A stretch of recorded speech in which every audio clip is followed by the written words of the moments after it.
again as part of our normal regular exchange. This is an important relationship for us, and this is something that we keep continuing talking about. We should have such wide-ranging relationship, multifaceted relationship, and as I've said, you cannot reduce it to one issue or one agenda. We are working across so many issues, and we really want to build a positive, stable, constructive relationship moving forward. There are so many things we are doing. There are so many interdependencies we have, and we want to build on those interdependencies to mutual benefit.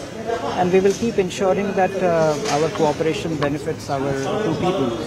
The number of positive developments that have taken place in our relationship in the last few months, whether it is trade, it is power transmission, supply of essential commodities, we have maintained a lot of positive momentum in the relationship. We are willing to engage with the interim government of Bangladesh, and we remain interested in working with the government of Bangladesh to fulfill our shared aspirations for peace, security and development.